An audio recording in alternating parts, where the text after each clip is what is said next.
یہ نعمت بچے کے لیے بھی بہت بڑی ہے اور گھر کے لوگوں کے لیے بھی بڑی سعادت کی بات ہے، اس لیے کہ دنیا میں بہت سی چیزیں ایسی ہے جو مال سے حاصل ہو جاتی ہے، لیکن علم ایک ایسی چیز ہے جو بڑی محنت اور مجاہدے کے بعد حاصل ہوتا ہے۔ اور قرآن کریم کی آیتوں کا حفظ کر لینا، قرآن کو یاد کر لینا، یہ تو اور اہم کام ہے۔ اللہ تعالیٰ اپنے منتخب بندوں کو یہ نعمت عطا فرماتے ہیں، سلیکٹڈ لوگ ہوتے ہیں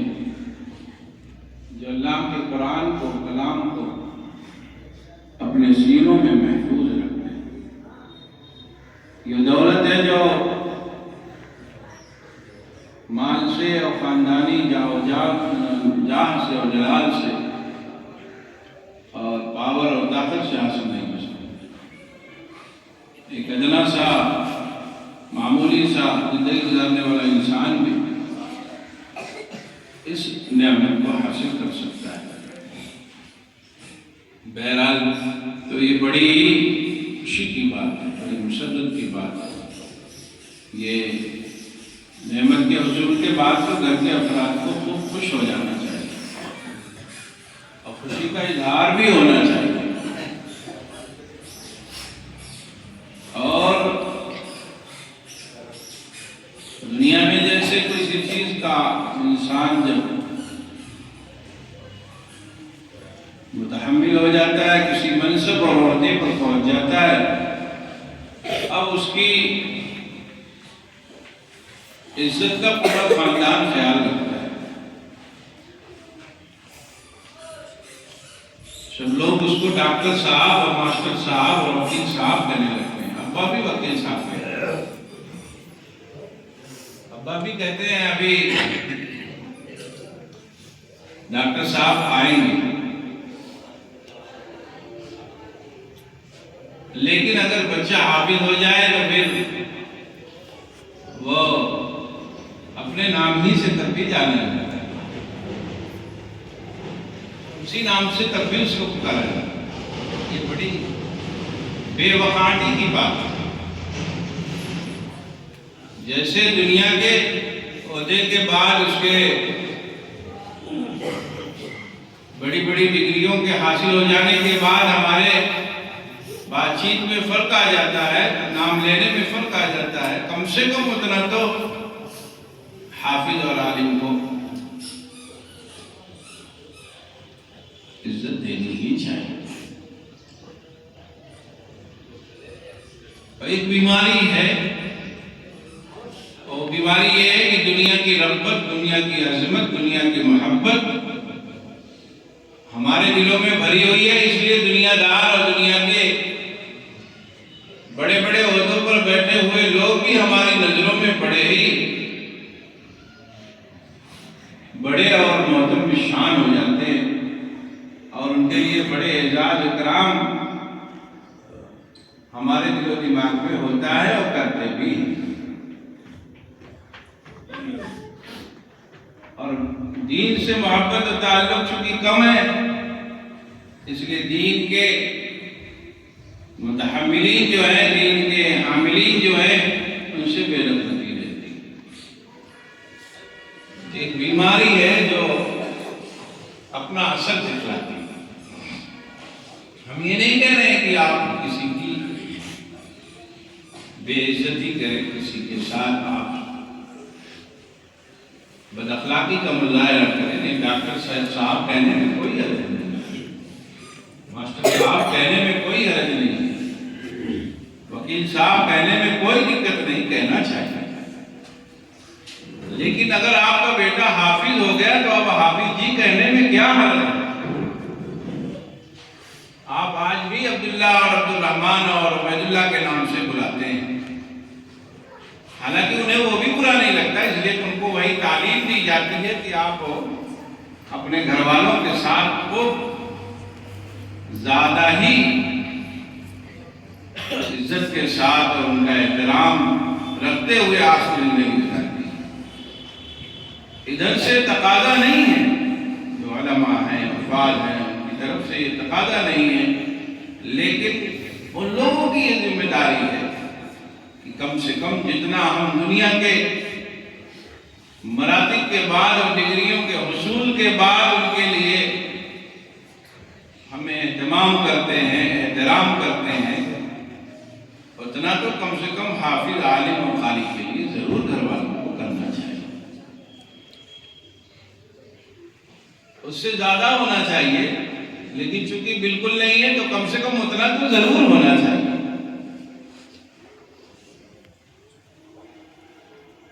اور اس کی وجہ ہم نے جو سنائی آپ کو وہ یہی ہے کہ دین سے رغبت نہیں۔ ابا جی خود کہتے ہیں کہ ابھی پردھان جی آئیں گے، کوئی ملنے کے لیے جاتا ہے تو کہتے ہیں کہ پردھان جی ابھی مصروف ہیں، مشغول ہیں، بڑے بزی چل رہے ہیں، ابا جی خود کہتے ہیں۔ لیکن اپنے بچے کو حافظ کہنے میں، حافظ جی کہنے میں، قاری صاحب کہنے میں، مولانا صاحب کہنے میں بڑی آنند ہے۔ وہ کبھی بڑا خیال بھی کر لیا تو بس مولانا بھی آئیں گے، مولانا سے کہہ دوں گا وہ مولانا ادھر آؤ، نہیں، ادب کا جو عنصر ہے وہ باقی رہنا ہے۔ تو میں یہ بات کہہ رہا تھا کہ دنیا کے بڑے بڑے مناصب کے پا جانے کے بعد گھر والے جتنا خیال کرتے ہیں ویسے ہی دین کی جب کوئی نسبت حاصل ہو جائے تو گھر والوں کو خیال رکھنا چاہیے، حتیٰ کہ بات چیت میں اب خیال ہونا چاہیے، لوگوں سے ملنے جلنے میں خیال ہونا چاہیے، اور اپنی زبان پہ قابو رکھنا چاہیے کہ بچہ میرا، بیٹا میرا، بھائی میرا، بھتیجا میرا حافظ جی ہے، مولانا صاحب ہے، مجھے گالی دے کے بات نہیں کرنا چاہیے۔ تو مجھے اپنے محلے میں جیسے میں یوں ہی زندگی گزارتا تھا، مجھے یہ کام نہیں کرنا چاہیے، اس لیے کہ اس کا جو ایک خاص ربط ہے قرآن سے اور ایک خاص نسبت جو جڑ گئی قرآن سے، اب اس نسبت کا خیال پورے اہل خانہ کو کرنا ہے۔ نماز کی پابندی خوب کرنی چاہیے گھر والوں کو، یوں تو سب پہ نماز پڑھتے ہیں، لیکن جب بیٹا آپ کا حافظ ہو جائے تو اب آپ حافظ جی کے ابا ہو گئے ہو، اب آپ چوراہوں پہ اچھے نہیں لگتے۔ آپ کا بیٹا پردھان جی ہو جائے تو اب آپ کھیتوں میں اور چوراہوں پر جیسے تیسے بیٹھو، یہ بات اس کی شان کے خلاف ہے۔ منتری ہو گئے تو اس کی شان کے خلاف ہے، آپ کو اس کی عزت کا خیال رکھنا پڑتا ہے۔ ایسے ہی اب آپ حافظ جی کے ابا جی ہو گئے تو اب آپ کو نماز خوب پابندی سے پڑھنا چاہیے۔ نماز تو یوں بھی فرض ہے، نماز کی فرضیت تو پہلے دن ہی سے ہم سب کے اوپر، جب بالغ ہوئے تو بس نماز سب پہ فرض ہو گئی،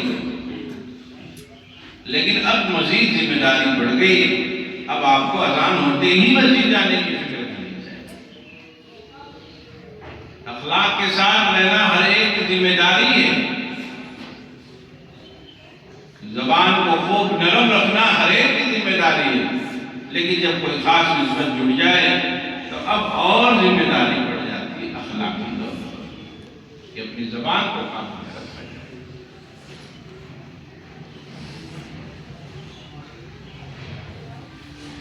غرض یہ کہ ہمیں اپنا بھی خیال رکھنا چاہیے اور اپنے گھر کے لوگ ہیں ان کا بھی خیال رکھنا چاہیے۔ اللہ تعالیٰ اس بچے کے پڑھنے کو خوب قبول فرمائے، اساتذہ کو بھی جنہوں نے محنت سے پڑھایا، اپنی شایع نشان اللہ جزا بدلہ نصیب فرمائے، اس ادارے اور مدرسے میں اللہ خوب برکت دے، کام کرنے والوں کو خوب امانت دیانت سے کام کرنے کی توفیق مرحمت فرمائے، اور ہم سب کو اللہ تعالیٰ اس دنیا سے آخرت بنانے کی فکر کرنا۔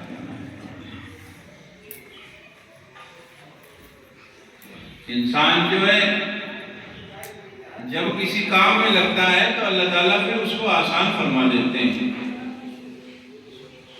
کہتے ہیں جو ہماری راہ میں چلتا ہے تو ہم اس کے چلنے کو پھر قبول ہی کر لیتے ہیں،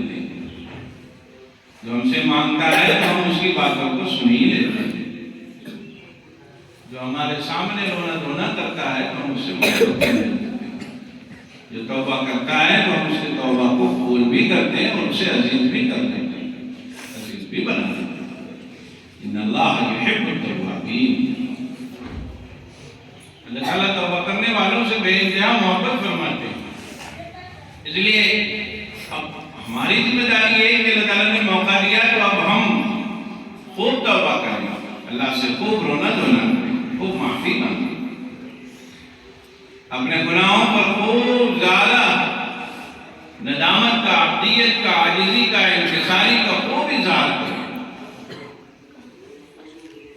تاکہ ہمارے گناہ جو ہے، ہماری جو غلطیاں ہیں، لغزشیں ہیں، سب اسی دنیا میں معاف ہوں۔ اس لیے کہ دنیا میں معافی کے مواقع میسر ہیں، بندہ مانگے گا تو سب معاف کر دیا جائے گا،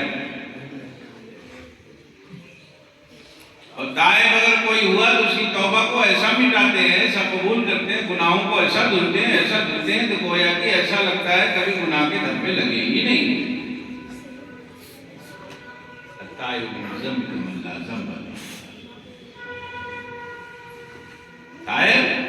جب توبہ کرتا ہے اللہ کے سامنے اپنے تمام عیوب کو رکھ کر شرمسار ہوتے ہوئے، روتے ہوئے، معافی مانگتے ہوئے اپنی بے بسی کا بے انتہا اظہار کرتا ہے تو اللہ تعالیٰ پھر اس کی سب چیزوں کو خوب زیادہ صاف ستھرا فرماتا ہے۔ یہ جو زندگی بچی ہے معافی خوب مانگ لی ہے، نہیں کتنا آسان پڑتا ہے۔ کہتے ہیں جتنے بھی گناہ ہوں گے تو معافی مانگو گے ہم سب معاف کر دیں گے۔ 30 سالہ، 40 سالہ، 50 سالہ، 20 سالہ، 10 سالہ جتنے گناہ ہیں، جو گناہ نگاہوں سے کیے گئے، جو زبانوں سے کیے گئے، جو اخلاق کے گناہ ہیں، جو حال احوال ہمارے بگڑے رہے، ایک مرتبہ اللہ سے خوب اچھے سے معافی مانگ لی گئی تو فرماتے ہیں ہم سب معاف کر دیں۔ اور پھر کل یہ موقع حاصل نہیں، کل کیا ملے گا؟ پھر یہ جو وقت ہے اس وقت کے اگلی گھڑی میں موقع ملے گا کہ نہیں ملے گا نہیں معلوم۔ اس لیے تمام حضرات ہم میں سے ہر شخص کو چاہیے کہ روزانہ اپنی تمام غلطیوں پر معافی کی درخواست لگا کر سننا چاہیے اور خوب مانگنا چاہیے، مانگنے میں کوئی کمی نہیں کرنی چاہیے۔ جب دینے والا تھکتا نہیں ہے تو مانگنے سے ہم تو تھک جاتے ہیں۔ خوب مانگنا چاہیے، اپنے بارے میں خوب دعائیں کرنا چاہیے، اپنی غلطیوں کو بیان کر کے اکیلے میں اللہ سے ایک ایک غلطیوں پر معافی مانگنا چاہیے۔ اور ایسے ہی جب ہم دعا مانگیں تو اپنے بچوں کے لیے بھی مانگیں، جیسے بچوں کی دنیا کی فکر ہم کرتے ہیں، ان کے لیے کاروبار کی فکر کرتے ہیں، ان کے لیے گھر کی فکر کرتے ہیں، ویسے ہی بچوں کے لیے دعا مانگی جائے کہ اللہ تعالیٰ انہیں نیک صالح بنا دیجیے، صراط مستقیم پر چلنے کی توفیق پر عمل فرما دیجیے، اور اپنے برگزیدہ بندوں میں ان سب کو شامل بھی فرما لیجیے۔ اس کے لیے بھی ابا کو دعا مانگنی چاہیے، اماں کو دعا مانگنی۔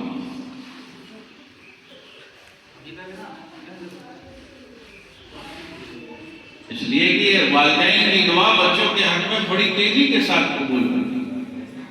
ہے۔ آج تو ہم اپنے بچوں کے لیے دعا بھی نہیں مانگتے، بلکہ بہت سے لوگ تو ناراض ہی رہتے ہیں بچوں سے، بس بچوں کو مشین بنا رکھا ہے پیسہ پھینکنے کی، پیسہ چاہیے،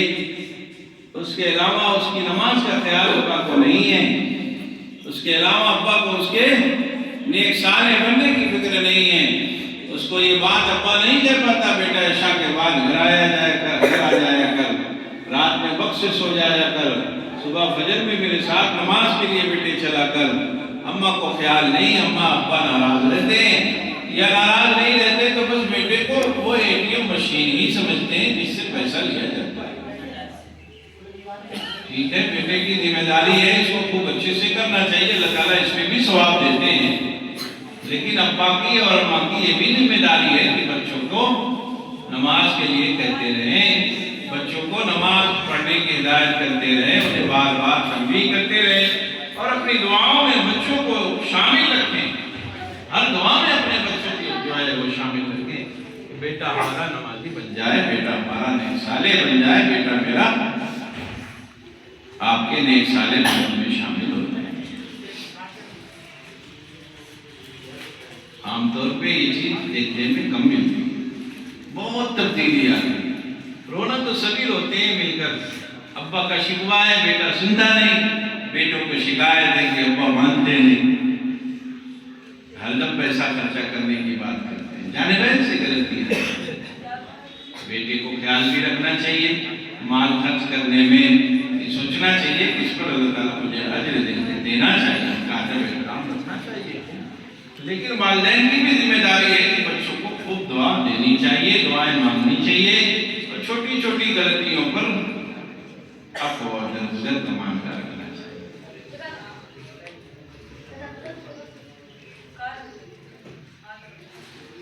اب اگر یہ بات سمجھ لی گئی تو سمجھے کہ کتنی آسانی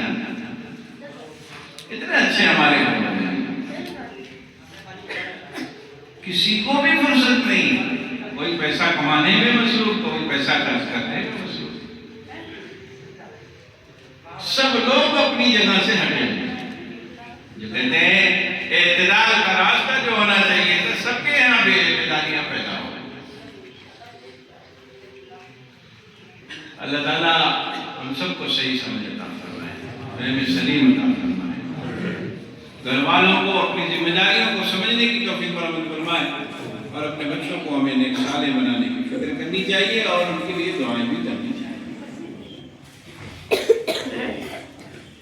آخری بات یہ ہے کہ تھوڑی سی محنت اگر کر لی جائے گی تو بس پھر ہر چیز سدھر جائے گی، ہر چیز سدھر جائے گی، ہر چیز بہتر ہو جائے گی۔ اللہ تعالیٰ فرماتے ہیں وَالَّذِينَ جَاهَدُوا فِينَا لَنَهْدِيَنَّهُمْ سُبُلَنَا، تم بس یہ کام کرو کہ ہمارے راستے پہ چلنے کے مجاہدات کو برداشت کرنا شروع کر دو۔ اس لیے نگاہوں کو نیچی رکھنے میں جو تکلیف ہو، زبان کو قابو میں رکھنے کی جو تکلیف ہو، صبر ہو، اس کو کرنا چاہیے تو اللہ تعالیٰ راستے پیدا فرما دے۔ ایسے ہی حال احوال کچھ بگڑ رہے ہوں، ہوئے دکھ رہے ہوں یا بگڑ ہی گئے ہوں، پھر بھی صبر سے کام لینا چاہیے۔ اپنے کو پینک کر لینے سے کام بنے گا نہیں۔ اگر آپ یہ سمجھے کہ نہیں میں ہر وقت اس بات کو اپنے سر پہ سوار کر لوں میرا کام بن جائے گا، تو کام تو نہیں بنے گا لیکن آپ کا کام ہو جائے گا۔ اس لیے اپنے اوپر دنیا کو سوار مت کریے، اللہ تعالیٰ جو دے اسی میں خوش رہیے۔ دنیا دار میں اسباب ہے، اسباب اختیار کیجیے، محنت کیجیے، لیکن جو آئے بس اسی پر جو اختیار میں ہیں ان چیزوں کو بجا لائیے، اور غیر اختیاری چیزیں ہیں ان میں پڑھنے کی بالکل کوشش کریں۔ جیسے آپ کی جیب میں آج 500 آیا تو بس 500 میں خوش ہو کے کھا پی کے سو جائیے۔ 1000 والا جو ہے نوٹ ہو کیوں نہیں آیا 500 اس کی فکر لے کر رات اپنی برباد نہیں۔ اس سال میں اللہ تعالیٰ رکھ رہے ہیں تو سال میں خوش رہیے، صبر کیجیے، دعاؤں کا اہتمام کیجیے، اللہ تعالیٰ کوئی دینی نسبت دے تو اس کی قدر کیجیے، اور اپنے کو مسجدوں سے جوڑیے، گھر والوں کو مسجدوں سے جوڑیے، گھر کی عورتوں کو نیک صالحہ بنانے کی فکر کیجیے اور ان کے ہاں باقاعدہ تعلیم کا نظام جاری کیجیے۔ 5 ہی منٹ صحیح سے تعلیم روزانہ کرتے ہونی چاہیے۔ کوئی پڑھنے والا نہ ہو تو موبائل کا زمانہ ہے، کسی اپنے بزرگوں کے جو لوگ صحبت یافتہ ہیں، کوئی بزرگ عالم دین ہیں جو ہمارے ملک میں ہیں، ہمارے اس ملک کے جو علماء ہیں، علماء دیوبند میں سے جو لوگ ہیں، جو قافلہ تھانوی کے افراد ہیں، ان میں سے کسی کا 5 منٹ بیان نہیں چلا گیا۔ اگر یہ تکلیف ہے، پڑھنے والا کوئی نہیں ہے، عورتیں شرما رہی ہیں کون پڑھے تو بس موبائل پر کسی اپنے جاننے والے عالم کو جاننے والے پوری دنیا کے عالموں کی تکلیف مسئلہ اپنے ہمارے اس ملک میں جو علماء ہیں ان کے بیانات سے حضرت تھانوی رحمۃ اللہ علیہ کے جو سلسلے کے لوگ ہیں ان کے بیانات 5 منٹ اپنے گھروں میں سنے جائیں تو انشاءاللہ العزیز گھر کا ماحول پھر دھیرے دھیرے تبدیل ہو۔ کتابیں پڑھی جائے، میں اس سے پہلے بار آتا ہوں جب بھی تبدیل حجنا یہ کہتا رہتا ہوں، حضرت تھانوی رحمۃ اللہ علیہ کتاب ہے بیشتی زیور ہے، اس کو پڑھنے کا گھروں میں معمول بنایا جائے۔ اس میں حضرت اور خواتین کے تمام مسائل، تمام ذمہ داریاں، خواتین کے بڑے بڑے اہم کارنامے، ان کی عبادت، ان کا زہد، ان کا تقویٰ، ان کی طہارت، سب کو بیان فرمایا، جمع فرمایا۔ خواتین کی مناسبت سے بہت ہی عمدہ کتاب ہے اور ہندی میں بھی اب لکھی گئی، ہندی میں ہو یا اردو، جو بھی پڑھنا جانتے ہیں وہ لا کے رکھیں اور اس کا نظام کریں۔ جو گھر میں بڑی بے ترتیبی رہتی ہے کہ ایک دوسرے کا ربط نہیں ہوتا ہے، ابا آئے اپنے کمرے میں چلے گئے، بیٹا آیا اپنی طرف گیا، بچے آئے باہر اپنے کمرے میں چلے، ایک دوسرے سے ربط نہیں ہو پاتا۔ اس ربط کو بنانے کی کوشش بچوں سے ایک مرتبہ ایسا ضرور بنایا جائے جس میں بیٹے، بیٹیاں، بہو، آپ کی شریک حیات، اہلیہ محترمہ، سب لوگ ایک ساتھ بیٹھے، ایک نظام ضرور ہونا چاہیے۔ آج اس کا بہت ہی فقدان ہے، ہفتوں ملاقات نہیں ہو پاتی ایک دوسرے، ہر ایک اپنے کام میں اتنا زیادہ شدت کے ساتھ لگا ہوا ہے، اس کو یاد بھی نہیں کہ گھر میں آج کون ہے کون نہیں، آیا گیا، سویا، صبح اٹھا، پھر مثل مشین کے بنو گئے۔ اللہ تعالیٰ ہم سب کو سمجھتا ہے، دین کا مزاج یہ نہیں ہے، مزاج یہ ہے کہ سب کی فکر کی جائے، سب سے ملا جائے، سب سے تعلق ہے۔ اللہم صلی علی سیدنا مولانا یا الہ